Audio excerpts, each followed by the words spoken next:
ሰላም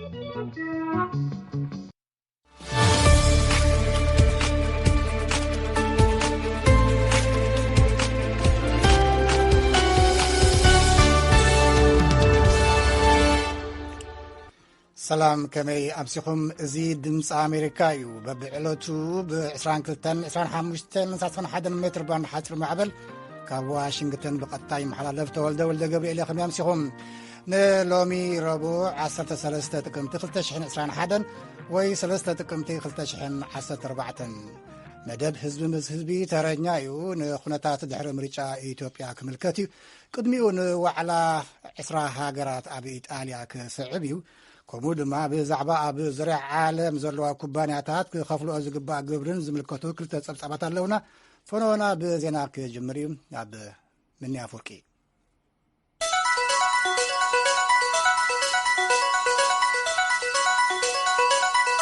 ብሓን ድምሲኹም ዝርዝር ዜና እንሆም صحاف ጉዳያት ኣሜሪካ አንቶኒ ብሊንከን ትማሊ ኣብ ዘርግሕዎ ሓፂር ናይ ትዊተር መልእኽቲ ንጉዳይ ኢትዮጵያ ኣመልኪቶም ምስ ወኪል ሕብረት ኣፍሪቃ ኦሉሴጉን ኦባሳንጆን ከምኡውን ዋና ጸሓፊ ውድብ ኢጋድ ቀዳማይ ሚኒስትር ዓብደላ ሓምዶክን ካልኦትን ከም ዝተዘራረቡ ገሊጾም ብሊንከን ምስ ወሰንቲ ኣካላት ኢትዮጵያ ኤውሮጳዊ ሕብረት ዓዲ እንግሊዝ ፈረንሳን ጀርመንን ምዝታዮም እውን ወሲኾም بمسرت حبريتها تويتر بلينكن كلهم تتصابعت وجنات تؤنكو مفتحي مقراص تتصابعوتات زتن زي تقدب سبعة وحجز من قد مخفات مخانون أسميرهم أبتمساسا لزينا فلي لوخ منقص أمريكا أبقودات قرن أفريقيا أمباسادر جيفري فلتمانن حلافيت تكال أهقراو متحقاز منقص أمريكا USAID سامانتا باورن نزم عبلا هاجرات جوجل شوعتن كالوت عبيت لقست هاجراتن زحاقف فليور كباكايدم بمسرت غازيت او مجلس تكال اهقراو متحجاز منقست امريكا اتم لعلوت توكلتي ابتا 11 اوارح اوصيرو زلو ግጭት ትግራይ مسد حروي ናብ ጉራብ ተخللاتون ملحامو ቀንድ ግዳያት ኮይኖም ዘለው ሰላማውያን ህዝብ ሙኻኑ ጠቂሱም ብኩላቶም ኣብቲ ኩናት ኢድ ዘለው ወገናት ድማ ንዘይ ተገደበ ሰብኣዊ ሓገዝ ማዕጾ ክኸፍቱ ጸዊዖም ንምብራር ናይ ቀረባ እዋን ሰራሕተኛታት ሕብራት ሃገራት ካብ ኢትዮጵያ ዝኾነኑ እቶም ተዛተይቲ ኣብቲ ኩናት በደል ዝፍጽሙ ዘለው ኣካላት ዝግቦም ፍርዳዊ መስርሕ ክቕበሉ ጸዊዖም እዚ ከምዚ ኢሉ እንከሎ ሎሚ 13 ጥቅምቲ ብኣቆጻጽራ ፈረንጂ ቤት ጽሕፈት ወጻኢ ጉዳያት ኣሜሪካ ኣብ ዝዘርግሖ መግለጺ ነቲ ብኩናትን ምምዝባልን ተዓብሊሉ ዘሎ ሰሜን ኢትዮጵያ ዝኸውን ተወሳኺ 26 ሚልዮን ዶላር ሓገዝ ምብርካቱ ኣፍሊጡ እቲ ቤት ጽሕፈት ብሊንከን ኣቢሉ ዝወፀ ጋዜጣዊ መግለጺ ከም ዘነጸሮ እቲ ኩናት ካብ ዝጅምር ንድሓር ኣሜሪካ 663 ሚልዮን ዶላር ንሰብኣዊ ሓገዝ ወፊያላ እቲ ሓገዝ ነቶም ካብ 6 ክሳብ 7 ሚልዮን ዝበጽሑ ተመዛበልትን ኣብ ዱርኩኺት ዓጸቦ ዝርከቡ 900,000 ዝበጽሑ ዜጋታትን ዝውዕል ክኸውን ከሎ ነቶም ኣብ ሱዳን ዝርከቡ 48,000 ዝበጽሑ ተመዛበልትን ክባጻሕ ምዃኑ እቲ መግለጺ የመልክት ኩናት ኣብ ዘለወን 4 ዞባታት ክልል ኣምሓራ ዝመሃሩ ዝነበሩ ልዕሊ 1.5 ሚልዮን ተማሃሮ ትምህርቶም ከም ዝተቋረጸ ቢሮ ትምህርቲ ትኽልል ኣፍሊጡ ምክትል ቢሮ ትኽልል ኣቶ ጌታቸው ቢያዝን መንግስቲ ኢትዮጵያ ኣሸባሪ ክብል ዝሰየሞ ሓይልታት ትግራይ እናበለ ንርእሱ ዝጽውዕ ኣካል ወራር ፈጺሙሎም ኣብ ዝተባሃሉ ከባቢታት ልዕሊ 1500 ኣብያተ ትምህርቲ ሙሉእ ብሙሉእ ወይ ከዓ ብኽፋሉ ዓንይሎ ኢሎም ሕወሓት ግን ነቲ ዓዕንዩ ዝብል ክሲ ኣይቕበሎን እዩ ኣብ ክልል ኣምሓራ በኩናት ዓንዮም ዝተባሃሉ ኣብያተ ትምህርቲ ንምጥያሽ 100 ሚልዮን ብር ሓገዝ ካብ ሚኒስትር ትምህርቲ ከም ዝተገብረ ይዝከር ክትብል ኣስር ምስጋናው ካብ ባህር ዳር ሓቢራላ እዚ ሬድዮ ድምፂ ኣሜሪካ እዩ ፕሬዚደንት ኬንያ ኡሁሩ ኬንያታ ነቲ ኣብ ኢትዮጵያ ዝካየድ ዘሎ ኩናት ንምዕራፍ ኣብ መንጎ ሕወሓትን ፌደራላዊ መንግስቲ ኢትዮጵያን ዘተኽግበር ይጽውዕለው ድሕሪ ርክብ ባይቶ ጸጥታ ሕብራት ሃገራት ኬንያታ ኣብ ኒውዮርክ ኣብ ዝሃብዎ ሓፂር ጋዜጣዊ ቃል ነቲ ግጭት ወታደራዊ መፍትሒ የብሉን ድሕሪ ምባል እቲ እንኮ መዕረፊ ዘተምዃኑ ተዛሪቦም ኬንያታ ካብትን ላዕለዎት መሪሕነት ዘሳተፈ ዘተ ኣብ ጉዳይ ምውሓስ ሰላምን ተሳታፍነትን ክመርሕዮም ናብ ባይቶ ጸጥታ ተጓዒዞም ሃገሮም ምስ ኢትዮጵያውን ስለ እትዳወብ ኣብቲ ግጭት ዘለዎም ቅርበት ዝገለጹ ኬንያታ ክልተ ተቐናቐንቲ ወገናት ኩናት ደው ከብሉን ንዘይተገደበ ሰብኣዊ ሓገዝ ክፈቕዱን ጸዊዖም ኬንያ ኣብ ዝሓለፈ ዓመት ንዘይቀዋሚ መንበር ባይቶ ጸጥታ ሕብራት ሃገራት ዝበቕዓት ክትከውን ከላ ኣብቲ ወርሓዊ ዝዘውር መሪሕነት ሃገራት እውን ኣብ ዝወርሒ እዚ ፕሬዚደንት እቲ ባይቶ ኮይናላ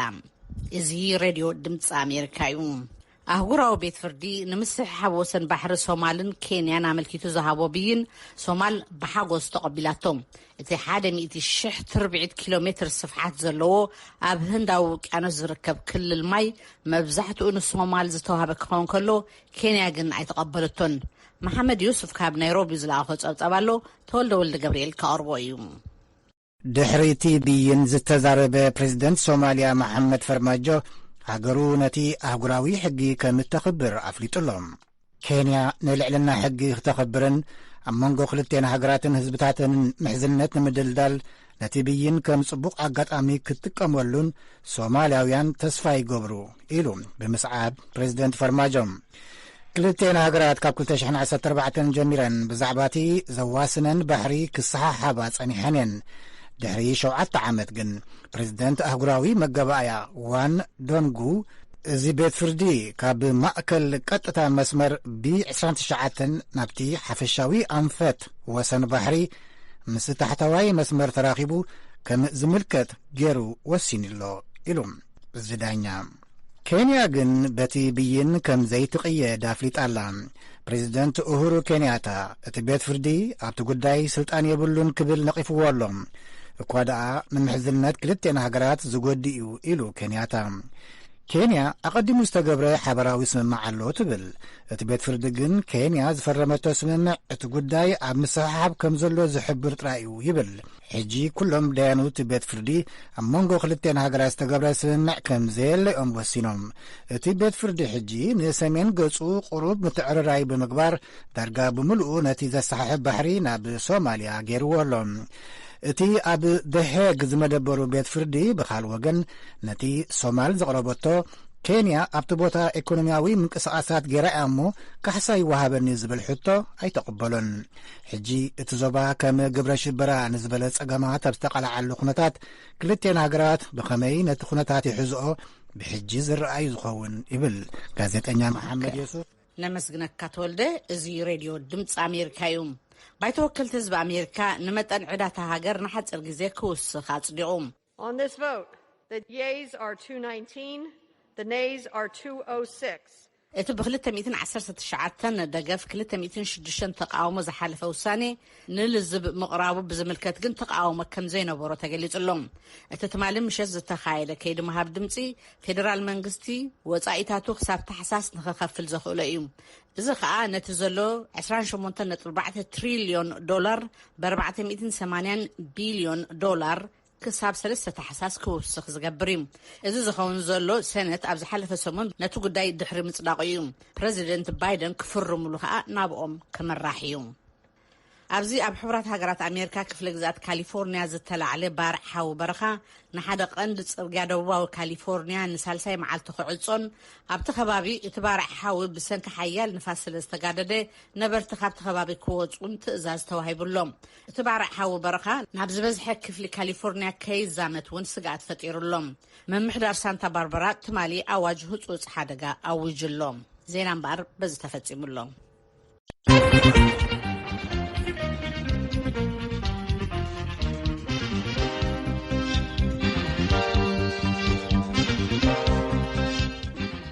ድምፂ ኣሜሪካ ዜና ክሰዕሞ ጸኒሖም ከም ምኒ ኣፈወርቂ የቐኒየልና ክንሓልፍ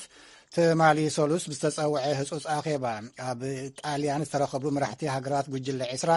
ኣፍጋኒስታን ከጓንፋ ካብ ዝኽእል ሃንደበታዊ ሓደጋ ንምክልኻል ብቢልዮናት ዝቝጸር ዶላር ሓገዝ ክገብሩ ቃል ኣትዮም ኣለዉ። ሄንሪ ጀጅዌል ዝለኣኾ ጸብጻብ ሳራት ፍሳሃየ ከተቕርበ እያ። ኣብ ኣፍጋኒስታን እዋን ክረምቲ ክኣቱ ይቀራረብ ኣሎ። መጠን ዋዒ ቀኒሱ ይርከብ። ብሚልዮን ዝቝጸሩ ሰባት ህጹጽ ሓገዝ ከም ዘድልዮም ትካላት ወሃብቲ ሓገዝ ይዛረቡ ኣለዉ። ከባቢ 3 ሚልዮን ዝጽግዑ ህጻናት ዝተመጣጠነ መግቢ ከድልዮም ከሎ ካብዚኦም እቶም 1 ሚልዮን ዝኾኑ ብሕጽረት ዝተመጣጠነ መግብን ስእነት ሕክምናን ኣብ ኣዝዩ ዝኸፍአ ኩነታት ዝርከቡ እዮም ዝበሉ ተወካሊ ዩኒሴፍ ኣብ ኣፍጋኒስታን ሳልም ኣልያናቢ። ውድብ ሕቡራት ሃገራት ኣፍጋኒስታን ቁጠባኣ ከተሕውን ሃንደበታዊ ሓደጋታት ንምክልኻል ክሕግዛን ቢልዮናት ዶላር ከም ዘድልያ ሓቢሩ እዩ። ኣባል ሃገራት ጉጅለ 20 ኣብ ቅልውላው ኣፍጋኒስታን ንምዝታይ ትማሊ ሰሉስ ብቪድዮ ዝተሓገዘ ህጹጽ ኣኼባ ኣካይዶም። ኣብቲ ቀዳማይ ሚኒስተር ጣልያን ማሪዮ ድራጊ ዝመርሕዎ ኣኼባ ከም ዝበልዎ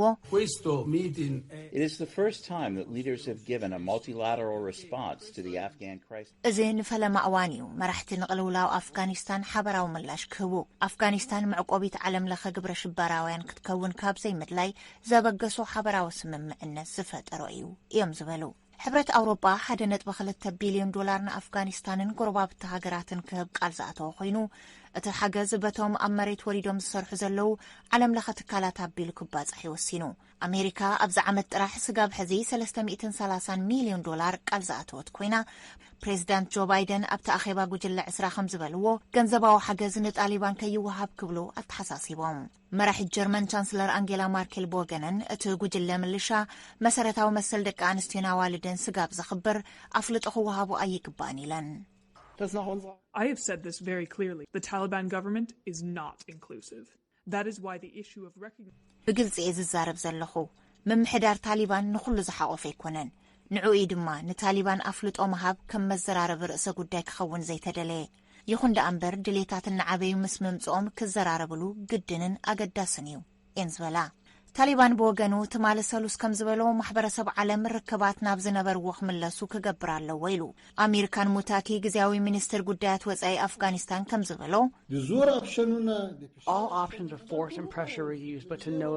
ኩሉ ዓይነት ኣማራጽታት ሓይሊ ተፈቲኑ እዩ ዝተረኽበ ጥቕሚ ግን የለን። ብምዃኑ ኣብዚ ሰዓት ኣማራጽታት ዘተን ምርድዳእትን ክንጥቀመሎም ይግባእ እዮም ዝበሉ። ናብራ ንተራ ኣፍጋኒስታውያን ኣዝዩ ከቢድ እዩ ዘሎ።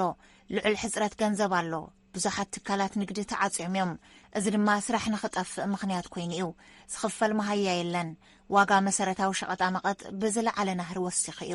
እዚ ኩሉ ሳዕቤን ናይቲ ንነዊሕ እዋን ክካየድ ዝጸንሐ ውግእን ሓደጋ ድርቅን እዩ። ሳልም ኣልያናቢ ወኪል ዩኒሴፍ ኣብ ኣፍጋኒስታን ኣብዚ እዋን ህጻናትን ኣዴታትን ብስእነት ዝተመጣጠነ ምግቢ ኣብ ኣፍ ሞት ይርከቡ ምህላዎምን ዩኒሴፍ ካብ ሰብኣውያን ዝጽበዮ ሓገዝ ካብ ፖለቲካ ነጻ ዝኾነ ህይወት ህጻናትን ኣዴታትን ዝድሕነሉ ኩነታት እዩ። ንዕኡ ስዒቦም ዝዓበዩ ኣሰራርሓታትን ርክባትን ከመይ ክኾኑ ከም ዝግብኦም ተሞክሮ ክርከብ ይከኣል እዩ ኢሉ። ታሊባንን መራሕቲ ሃገራት ምዕራብን ሓገዛት ረድኤት ከመይ ናብ ኣፍጋኒስታን ይኣቱን ኣብቲ ሃገር ዝርከቡ ስደተኛታት ዝወጽሉን ኣገባብ ኣብ ኳታር ይዘራረቡ ኣለዉ። እዚ ከምዚ ኢሉ እናሃለዎ መራሕቲ ሃገራት ጉጅለ 20 ኣብ መወዳእታ እዚ ወርሒ ደጊሞም ብኣካል ኣብሮም ክራኸቡ እዮም።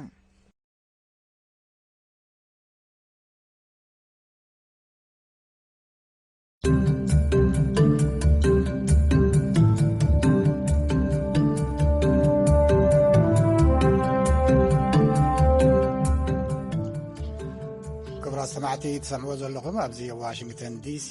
ስቱድዮ ቁጥሪ 2 ዝርከብ ድምፂ ኣሜሪካ እዩ። ክንሓልፍ ዓበይቲ ዓለም ለኸ ኩባንያታት እንተወሓደ 15 ሚእታዊ መጠን ግብሪ ክኸፍላ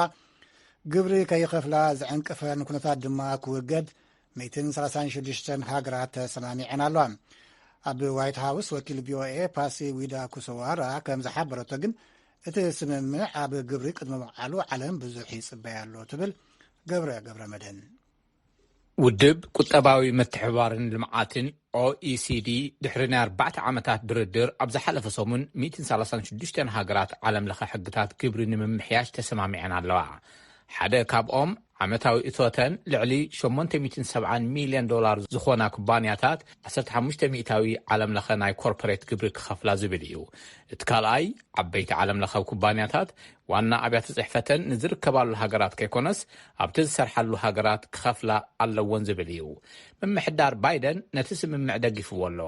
ወሃቢት ቃል ዋይት ሃውስ jen Psaki. The international agreement is proof that the rest of the world إذا عالم لخ سممع كوربوريشنات زبالت أسرح كعيو كم زخولون زترف عالم كم زسمع معن من رجاجس إيو يانيلان دقفتي اتسممع ناي كوربوريت جبري تحت نكبلن كوبانياتات تحت جبري أبسخف لالو كبابيتات كيدن كسرحان زتبابع السرارحة نعسرتات عامتات يكايد زنبرقوية زلوتيو تكنيكاوي زرزرات كن جنا ايتوغنن ابناء امريكا انتربرايز لعلويتك الى كيل بامرليو اتي افصاصما كمي عود كم زخونن ናይ ዓለም ለኸ ናይ ግብሪ እቶትን ናይ ኩባንያታት ትርፍን ከመይ ከም ጸልወን ንቕድሚት ዝረአዩ ኢለን እቲ ስምምዕ ኣብ ግብሪ ክውዕል እንተወሓደ ክሳብ 2023 ኣቋፅራ ፈረንጂ ምጽባይ ከድሊ እዩ ቻይናን ኣየርላንድን ሓዊሱ ገለ ፈረምቲ ሃገራት እቲ ሕዚ ዘሎ ናይ ግብሪ መተባብዒ ክቕጽል ይደልያ ብመሰረት ምክትል ፕሬዚዳንት ታክስ ፋውንዴሽን ዳንኤል ባን ብዙሓት ብፍላይ ድማ ኣብ ምምዕባል ዝርከባ ሃገራት እቲ ልዝብ ክቕጽል ድልየት ኣለወን ውድብ ቁጠባ ምትሕብባርን ልምዓትን OECD እዚ ናይ ሓዱሽ ናይ ግብሪ ደረት በብዓመቱ ተወሳኺ $150 ቢልዮን ኣታዊ ዝገብር እዩ ከም ኣማዞን ዝኣመሰሉ ዓበይቲ ኩባንያታት ግን ብብዙሓት ሕድገታት ኣቢሎም ዝርብሕሉ እዩ ክኸውን ይብሉ ኦክስፋም ሓዊሱ ዓለም ለኸ ተሓለቕቲ ናይ ኦክስፋም ላዕለዋይ ኣማኻሪ ፖሊሲ ዲዲር ጃኮብስ ከምዚ ይብሉ ዘይሩ እዚ ዓለም ለኸ ናይ ግብሪ ኣሰራርሓ ዘይግቡእ ምሕባእ ግብሪ ክንክ ዝገብር ስለ ዝኾነ ንኹለን ሃገራት ዝጠቅም እዩ ግን እዚ ናይ ግብሪ ስርዓት ብጭቡጥ ዝረብሕ ኣብ ሓፂር እዋን መብዛሕትኦም ወይ ዳርጋ ኩሉ ንሃብታም ሃገራት እዩ ኢሉ እቲ ዓለም ለኸ ናይ ግብሪ ስምምዕ ብናይ ዩናይትድ ስቴትስ ኮንግረስ ክጸድቕ ኣለዎ ሪፓብሊካውያን እቲ ሕጊ ከይጸድቕ ክንኽልክሎ ኢና ክብሉ የጠንቅቑለዉ ገብረ መድኔ ካብዚ ካብ ሲልቨር ስፕሪንግ ሜሪላንድ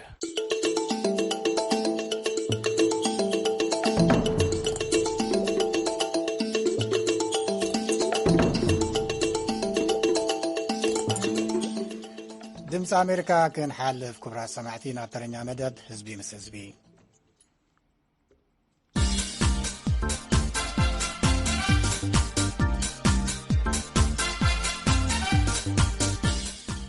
ናይ ሎሚ መደብ ህዝቢ ምስ ህዝቢ መቐፀልታ ዝሓለፈ ረቡዕ ጀመርናያ መደብ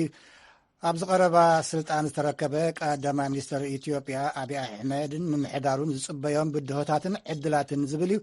ኣጋይሽና ዶክተር ዓወት ወልደ ሚካኤል መምህር ታሪክን ተመራማሪ ጉዳያት ኣፍሪቃን ኣብ ኩዊንስ ዩኒቨርሲቲ ካናዳ ኣቶ ኤርሚያስ ኣማረ ድማ ኣቀዲሙ መምህር ዩኒቨርሲቲ መቐለ ዝነበረ ምሁር ስነ ህንፃ ሕጂ ኣብ ኒውዮርክ ኣብ ሓደ ኩባንያ ህንፃ ዝሰርሕ እዩ ንኩነታት ቀርኒ ኣፍሪቃ እውን ይከታተል በትረ ስልጣን እዩ ዓዲሞም ዶክተር ዓወት መንግስቲ ኢትዮጵያ ትግራይ ዝጀመሮ ውግእ ምኽባር ሕጊ ጀሚርዎ ዓመት ሙሉእ ቀፂሎ ኣሎ ማለት እዩ ክሳብ ሎሚ ካልኦት ድማ ኤርሚያስ ኣይተረፈ ውግእ ሕድሕድ ዝብል ቃል ተጠቂሞ ኣሎ እሞ ኣብ መንጎ ምኽባር ሕግን ውግእ ሕድሕድን ዘሎ ኣፈላላይን ሓድነትን እንታይ እዩ እዚ ኣገዳሲ ኣርእስቲ እዩ ምኽባር ሕጊ ክትብል ከለኻ ከምዚ ፖሊስ ኣብ ፅርግያታት ናይ ሓደ ከተማ ህዱእ ንክገብርዎ ውሕስ ንክገብርዎ ዝገብርዎ ስርሒታትን ዝገብርዎ ህላወን እዩ ምኽባር ሕጊ ክትብል ከለኻ ናይ ፖሊስ ስራሕ እዩ ብዙሕ ቅልፅም ዘይጥቀም ንውሽጣዊ ምትህድዳእ ናይ ፖሊስ ስራሕ እዩ ኣብ ሰሜን ኢትዮጵያ ብፍላይ ኣብ ትግራይ ዝተገብረ ክሳብ ሕጂ ክግበር ዝፀንሐ ወፍሪ ግን ውፁእ ኩናት ሓድሕድ ጥራሕ ዘይኮነ ንካልኣይ ሃገር ባህላ ዘራባ ንኤርትራ እውን ዘእተወ ዞባዊ ኩናት ይኾኑ أبعد بتر حنت نقرتاش أكثر بيلاقي مثالي إيرتان intervention عياتوني اللي يكيدو completely civilian وكال سلسلة هاجر خلوا عيكودوني اللي يكيدو it's grave human rights violation بقلت يكيدو يو تحريد عملوا له it's indiscriminate shelling عملنا نيرو مجمرة تي ناي دك انستيو تعشمون ناي مدفارون تجانغريبون عملوا النيرو تحريد عملوا اللي يذكرون ذلكو سميتون يلن إن ده تواهل نيرو زيهم دمير كاختريهم كلها مسحق المخوار ركبوا بمنالوات ترانسفاير جيرو خون خليل الكراهش اللي خليل دكتور عوت الترجمة زي أمر زي مخبار حق تبعي الاستجمرة أنا حد زعرق استوحلا بمأخلاء منقستي قمون تحد أنصارو زولو ناي تقري حي المالتيو أبركتو نيرو قالو الكادة تأمن ويس كم زبل كايو ناي وصاحيلون سلا تعديمو أبتخوينات زاتو والعلخويناتي سورة زلها هو حات زعللو ويزمرحو ناي هاديك منقستا بزنبرو اللقوان يو مبقول نايزي حجي سماع عريقو زولو قجت فلاي نيرترا زملكت لذي حزب تقراي قداي كوينو له نزي قداي كوينو زولو حزبي بزخونة توقصو قبو ايكونان ترح زي كونس أبقونو خوينكا نسو خدحنا له زخيل نسو مورال كرخبو له زخيل سرح كنقبر سبقاو حلافنات لنا نهو حد كم بوليتيكاو حايلقن كم حزب فلينا كم بوليتيكاو تواسا اي كنبرمرون كنقفون حلافنات يخونسكمون قديتا لنا 5 لذي ብመንፅር እዚ ኣራእያ እዚ ካብ 2002 እሞ ንጀምር ዓለም ለኻዊ ሕጊ ፍርዲ ኣብ ዝተዋሃበሉ ኢህአዴግ ዝመርሖ መንግስቲ ከመይ ዓይነት ምትዕንቃፋት ናይ ዓለም ለኻዊ ሕጊ ነይሩን ንኤርትራ ጥራሕ ዘይኮነስ ንኤርትራውነት እውን ንምድኻም ዝግበር ዝነበረ ስራሓት ነዚ ደረጃ ናይቲ ህልኽን ጥልእን ኣዕሚቕዎ እዩ ክንብል ንኽእል በቲ ሓደ ወገን። በቲ ካልእ ወገን ክሳብ ለውጢ ደረጃ ምስ ተበፅሐ ኣብ መንጎ ህወሓት ናብ ክልል ትግራይ ከም መሓድር ክልል ትግራይ ጥራሕ ምስ ተመልሰ ማለት እዩ ኣብ መንጎ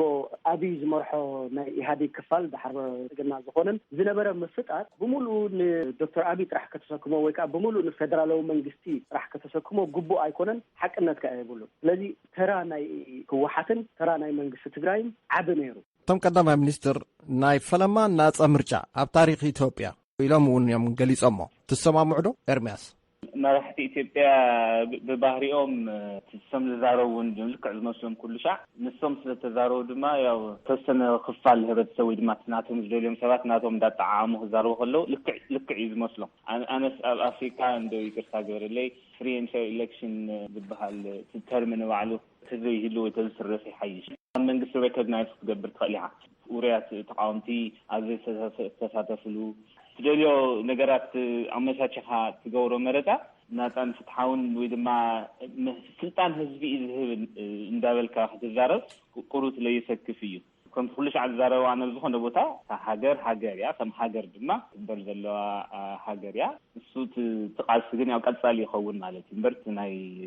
ገዛ ፓርቲ ወይ መንግስቲ ዝዛረቡ ዘሎ ህዝቢ እዩ ስልጣን ዝህብ ዝብል ያው ቀልዲ ኢና ከያ ዶክተር ዓወት እስከ ስፋሕ ከብላ እሞ ኣብ ኣፍሪቃ ዝልዎ ብዙሓት ሰባት ዝልዎ ባዕሉ እውን ኤርምያስ ሰሚዕኻ ኢኻ ኣብ ኣፍሪካ ቅረታ ግበረለ ኢሉ ጀሚሩ ተስፋኻ እንታይ እዩ? ኣብ ኣፍሪቃስ ናፃ ምርጫ ክካየድ ይኽእል እዩ፣ ፍትሓዊ ምርጫ ግሉፅ ምርጫ ክካየድ ይኽእል እዩ ዝብል ተዋሓደት እንታይ እዩ ተማሊኡ ዘዕግብ ምርጫ ክግበር ዝኽእል? ኣነ ኣብ ብዙሓት ምርጫታት ተዓዛባይ ኮይነ ወይ ከዓ ተንቲነ ወይ ኣጥቢዐ ሓደ ሓቂ እንታይ እዩ ኣብ ኣፍሪቃ ብዙሓት ነፃን ፍትሓውያንን ምርጫታት ተካይዶም እዮም ይካየዱ እውን ኣለዉ። ኣብ ዛምቢያ፣ ደቡብ ኣፍሪቃ ካልኦን ቦታታት ነፃን ፍትሓውን ዝኾኑ ምርጫታት ሓንሳ ጥራሕ ዘይኮነስ ብተደጋጋሚ ተገይሮም ንሱ ከም ትርእዮ እንዳሰፍሐን እንዳዓደን ዝኸደሉ ኩነታት እዩ ዘሎ። ሕጂ ከምቲ ኣሉታዊ ወይ ከዓ ፔሲሚስቲክ ዝኾነ ኣናበባ የብለይን። እቲ ግድላት ወይ ከዓ እቲ ብድሆታት እንዳተረዳእን እንከሎ እንዳራእኮ ከለኹ ማለት እዚ ዴሞክራቲክ ባክስላይዲንግ ዝበሃል ኣሎ። ላዕሊ እንተበፂሕካ ኢኻ ባክስላይድ ትገብር። ኣነ ግን ላዕሊ በፂሕና ዝበሃል ዝነበረ ቀዳማይ ኣናበባ ስለዘይሰማማዓሉ ዘገም እናበልና ናብ ዝሓሸ ኩነታት ንስጉም ኣለና ከም ኣህጉር ዝብል ኣናበባ ኣለኒ። እቲ ዝሓሸ ኢንፋክት ዝሓሸ ምርጫ ኣብ ታሪክ ናይ ዴሞክራሲያዊ ምዕባለ ኣብ ኢትዮጵያ እቲ ዝሓሸ ምርጫ ኣብ 2005 ዝነበረ እቲ ዝበለፀ ናይ ክፉትነትን ተቃውምቲ ሓይልታት ህላዊኦም ዘረጋገፅሉን ብዙሕ ቁፅውን ዝተዓወትሉ በስረ ይቅርታ አንተ ወይ ዶክተር ዓወት ዝተስተኻኸለኒ ሓቁ እዩ። ጀነራላይዝ ምግባረይ ኣይነበረን። ኣብ ኣፍሪካ ዘሎ መረፃ ሕዚ ኣንጻራዊ ንምባል ነይሩ እምበር ሜሴጁ ሲ ብጉጉይ ከይርአ። ምክንያቱም ኣብ ባዕልኻ እንድሕር ዘይተኣምን ኮንካ ኩሉ ሻዕ ቤንችማርክ ናይ ዩኤስ ወይ ናይ ዌስተርን ዓድታት እንዳረኣኻ ትገብሮ ነገራት ፅቡቅ ኣይኮነ። ስለዚ እቶም ዘለው ብተወሰነ መልክዑን ዘለዎም ምትባዕ ዶክተር ዓወት ሬፈር ዝገበሮም ኣገደስ እዮም። ስለዚ ኣብ ተኣሽሞ ክገብር ደልየ ኣብ ታሪክ ዝመስለኒ ፈለማ ግዜ እዩ ኢሎም ይዛረቡ ሰባት ካብ ተቃወምቲ ውድባት ናብ ካቢኔ ተመዘዝሉ ኣጋጣሚ ኣሎ። እዚ ፍሉይ ተርእዮ ኢሎም ይገልጽዎ። ቀዳማይ ሚኒስትር ካብ ኢዜማ ንዶክተር ብርሃኑ ካብ ኦነግ እውን ከምኡውን ካብ ውድቦም ኣምሓራ ዝኾኑ ኣባላት ካቢኔ ንክኾኑ መሪፆሞም ኣለዉ። ከመይ ትርእይዎ ኤርምያስ? ኣብ ዝማዕበሉ ዓድታት ባይ ዘ ወይ ኣብ ትሕቲ ሓደ ፓርቲ ይኮነን ወይ ካብ ካልእ ፓርቲ እውን ይሓውሱ እዮም። ነቲ ናቱ ፖሊሲን ስትራቴጂን ክፈጽም ጥራይ ከይኮንስ ቴክኖክራት ኮይኑ እውን ሙያዊ ኣስተዋፅኦ ንክገብር ይሕግዙ እዮም። ስለዚ ብኡ ኣይገርመን። እቲ ሪሊ ኣብ ዓድና ኮይኑ ዘሎ ግን ስቱዲዮ እንተልካ ግን ኣይ ሃይሊ ዳውት። ምክንያቱም በዓል ብርሃኑ ነጋ እቲ ናትና ዘምጠናዮ ነገር እዩ ዝገብሮ ዘሎ ኢሉ ዝተዛረበ ነገር ነይሩ ቅድሚ ሕዚ ዝክሩ ትኮንኩ ማለት ንሱን አንዳርጋቸው ጽጌ። ስለዚ ብድሕሪት ኮይኑ ነቲ ናይ ብልጽግና ሓይሊ ደጊፉ ነቲ ናታቶም ዕላማ መወዳእቱ ንምብፃሕ ዝተገበረ እምበር ሪሊ ተላለየ ሓይልታት ሓዊስካ ስልጣን ሼር ንምግባር ዝተዓለመ ኣይመስለንን። ዶክተር ዓወት ፖለቲካውን ካልእ ማሕበረ ቁጠባውን ኩነታት እቲ ሃገር ዝሓድሽ ምምሕዳርን ዝሓድሽ ካቢኔን ከምፆ ዝኽእል ለውጢ ይረኣየካ ዶ? እንታይ ክኸውን ይኽእል? ዶክተር ብርሃኑ ኣነ ዝበለ ናይ ኢኮኖሚክስ ምሁር እዩ ፕሮፌሰር ነይሩ ኣብ ኣሜሪካ ስለዚ ምስኡ ተተሓሓዘ ብቕዓት ከምፅእ ይኽእል እዩ ኣብቲ ንሱ ዘለዎ ሚኒስትሪ ካልኦት እውን ከምኡ ካብኡ ሓሊፍካ ግን ኣብቲ ሓፈሻዊ ዲሬክሽን ኣቅጣጫ ናይቲ መንግስቲ ለውጢ ከምፅእ ዝኽእል ዓይነት ሕብረተሰብ ፍነት ኣይኮነን ወይ ንፍንቲ ኣይኮነን እዚ ናተይ ትንታነ ናተይ ኣናብባን ግን ጌጋ ክኸውን ብጣዕሚ ተስፋ ይገብር ናብ ዲፕሎማሲስ ክወስደኩም እዚ ሓድሽ ምምሕዳር ርእይዎ ኣለኹም ኢኹም ምዕራባውያን ይኹን ኣብ ቤት ምክሪ ፀጥታ ወይ ከዓ ትዞባ ዘሎ ዲፕሎማሲ ናይ ኢትዮጵያ ክሳዕ ክንደይ ብድሆ ክኸውን ይኽእል እዩ ክሳዕ ክንደይ ዕድል ክኸውን ይኽእል እዩ ዘለዎ ረክም ፅምዶን ዝብል ርእይቶ ክትብሉ ትኽእሉ ኢኹም ኤርምያስ ቀፅል ኢትዮጵያ ማለት ብዘይ ረድኤት ናይ ወስተርን ወርልድ ኢንቪዜጅ ክትገራውን ይከብድ እዩ ብጣዕሚ ከምኡ ምዃኑ ስለዝፈልጥ እዩ ኣቕሽቲ ዲፕሎማት ይኹኑ ገለ ይኹኑ ዝከኣሎ መጠን ፈሊኻ ዘይትፍለዮ ነሰሰሪ ኢቭል ንብሎ ማለት ኣሜሪካ እና እሱ ተኣሽሙ ዝገብረሉ ኩነታት እዩ ዝፈጥር ዘሎ ኢቨንቹዋሊ ድማ ብዘይሱ ክነብረ ይኽእልን ብኣንጻሩ ድማ ገለገለ ሰባት ናቱ ደገፍቲ ዝኾኑ ወይ ናይቲ መንግስቲ ደገፍቲ ዝኾኑ ካብ ናይ ምዕራባውያን ተፅዕኖ ወፂኡ ምስራውያን ዘለዎ ምስ በዓል ቻይና ሩስያ ገለ ርክብ ዝፈጥረሉን ሓድሽ ምዕባለታት ዝገብረሉን ክፈጥር ኣለዎ ኢሎም ዘብልዎ ኣነ ዝብለዚ ንዑ ጥራይ ከይኮነስ ነቲ ህዝቢ እውን ዝገደደ ናብ ገደል ዝእቱ እዩ ምክንያቱም ፈቲና ጠሊና ማለት ፅልዋ ኣሜሪካ ወይ ፅልዋ ወስተርን ወርልድ ፈቲና ጠሊና ክንቅበሎ ዘለና ነገር እዩ ኣብ ወደን ኣፍሪካ ዝገብሮ ዘሎ ርክብን ምስ ናይ ምዕራባውያን ሃገራት ዝገብሮ ዘሎ ርክብን ዳጣዓም እንድሕር ዘይከይዱ ኤሊኔት ገይሩ ንኢትዮጵያ ክኸይድ እዩ ማለት ብዙሕ ዘኺደውን ኣይነ ዶክተር ዓወት ናይ ኣፍሪካ ሽግራት ብኣፍሪካውያን ፍትሓት ዝበሃል ኣዘራርባ ናይ ዶክተር ኣብይ መንግስቲ ዝኽተሎ ዘሎ ኦፖርቹኒስት እዩ ምክንያቱ እዚ ኩናት እዚ ልክዕ ክጅምር እንከሎ ኣፍሪካውያን ፍትሓት ተጓዮም እዮም መንግስቲ ሱዳን ኣቢልካ ብኢጋድ ብሲሪል ራማፎዛ ናይ ደቡብ ኣፍሪካ ጌርካ ንሰለስተ ኣዝዮም ምኩራት ኣፍሪካውያን መራሕቲ ዝሰደደሉ እዋን ነይሩ ንኩሎም እዚኣቶም ሓንጊሉ ጥራሕ ዘይኮነ ብንጡፍ ተቃዊምዎም እንታይ ስለ ዝኾነ ሕጂ ኣብ ዝሓለፈ ቁሩብ ኣዋርሕ ኣፍሪካዊ ሽግራት ብኣፍሪካዊ ፍትሓት ዝብል ዘሎ ንዝብል ሕቶ እቲ ናይ ምዕራብ ኣተሓሕዛ ስለ ዝተቐየረ ብፍላይ ብኣሜሪካ ዝነበረ ትራምፕ ወፂኡ ብባይደን ምምሕዳር ምስ ተተክአ ኣንፈት ናይ መንግስቲ ኣሜሪካ ስለ ዝተቐየረ ናብ ኣፍሪካ ክጥምት ተገዲዱ መንግስቲ ኢትዮጵያ ኣብ ሓያል ናይ መዛተይ ባይታ ኣይኮነን ዘሎ ነቲ ዘለዎ ኩነታት መሊሱ ዘግድዶ ከዓ ምዕራብ ዝገብርዎ ዘለዎ ፀቕጢ ከም ኣንጻሩ ከም ኣብይ ኣንጻሩ ንህወሓት ከዓ ዳግም ኣበራቢርካ ናብ ስልጣን ንምምላስ ዝግበር ዘሎ ኢሉ ጉጉይን ተበላፅን ኣገባብ ፍሬን ይገብሮ ስለ ዘሎ ኣሜሪካ ንህወሓት ያገድሳ ብልፅግና ያገድሳ ኣሜሪካ ዘገድሳ ሓንቲ ርግእቲ ፀና ሃባ እንተለኻ ፅቡቅ ፀና ሃባ እንተላ ብምሕዳር ባይደን ኣብ ልዕሊ ኢትዮጵያ ዝስዕቦ ዝኽተሎ ዘሎ ዝትግብሮ ዘሎ ፖሊሲ ከመይ ትግምግሞ ኣነ ሓደ ካብቲ ዝበለፀ ኣካይዳ ኢለ ዝኣምን ምክንያቱ መንግስቲ ባይደን ናይ ንፍንቲ መንግስቲ ምስ ህወሓት መስርቱ ኣይበለ ንህወሓት ስልጣን ይመቐላ ይበለ መንግስቲ ባይደን ዝብል ዘሎ ቅዋም ናይ ኢትዮጵያ ከበር ብቅዋማዊ ኣገባብ ሕደራታት ክቅየር ይኽእል እዩ ግን ናብ ሰላም ተመለሱ